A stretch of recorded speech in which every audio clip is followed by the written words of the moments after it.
L'idée, c'est de maintenir l'eau dans les parcelles sans qu'elle ruisselle. Vous avez plusieurs moyens de le faire. Vous avez ce qu'on appelle des bandes enherbées. Faites en sorte que vos parcelles soient moins grandes. Vous les découpez. Vous mettez au milieu des bandes enherbées de X 3-4 mètres de large, de telle sorte que vous freinez ou vous retenez l'eau dans la parcelle. Ou bien vous mettez en place des fascines quand vous avez un passage d'eau trop important, des saules en bande de telle sorte que l'eau soit complètement arrêtée. Il y a également les haies. Nous avons déjà planté à peu près 800 mètres de haies précisément à l'endroit où il y avait une problématique de ruissellement. Et très prochainement, dans les jours qui viennent, nous allons planter 6 km de haies. Puis vous avez aussi, par exemple, derrière moi, vous avez du miscanthus qui a les mêmes vertus qu'une bande enherbée.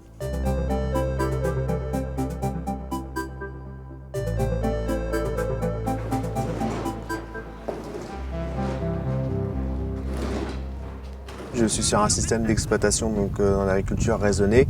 On a remis aujourd'hui 16 hectares en herbage. Notre troupeau a grossi, on est passé de 50 vaches à 80 vaches aujourd'hui.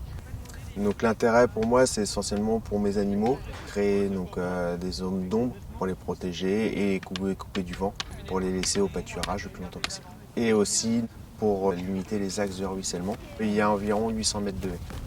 Le bassin versant m'ont accompagné dans l'élaboration du projet sur la disposition, la plantation des haies et le choix des essences. Le message que je souhaiterais passer aujourd'hui, c'est de faire changer peut-être un petit peu les codes de l'agriculture de nos anciens. À l'époque, on déplantait beaucoup de haies pour au profit de grandes surfaces cultivées et aujourd'hui qu'on a besoin d'en replanter pour le paysage.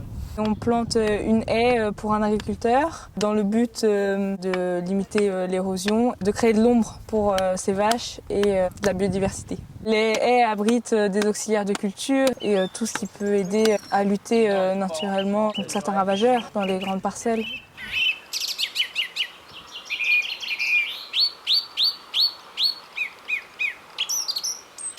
Nous sommes sur une bande d'agroforesterie qui sépare le champ d'orge et le champ de chanvre.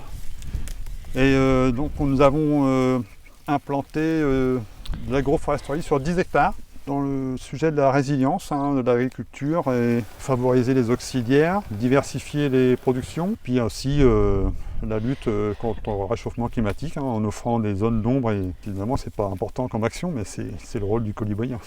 On fait chacun sa part. Évidemment, les auxiliaires, c'est l'agencement de la nature pour une harmonisation totale, pour éviter d'avoir des phénomènes d'infestation où la nature elle a un rôle de régulation, pour pas qu'il y ait une espèce qui prenne plus de place que l'autre et qui détruise les cultures, qui fasse des ravages qu'on ne soit pas en mesure de faire face autrement que par des produits. C'est une démarche entièrement volontaire de ma part. Donc je m'engage à entretenir la haie et à la laisser en place le temps de ma carrière. L'entretien est réalisé début d'automne ou tout début de printemps. Pour éviter les périodes de nidification qui se situent entre mars et août.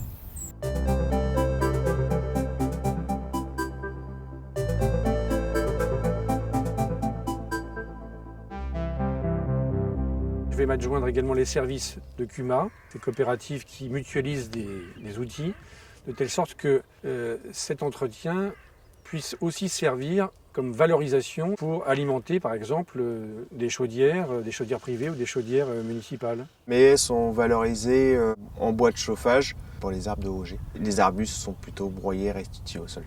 L'agroforesterie, ça sous-entend aussi un débouché économique de par la vente de bois. Ça permet de concilier à la fois le bois et l'agriculture.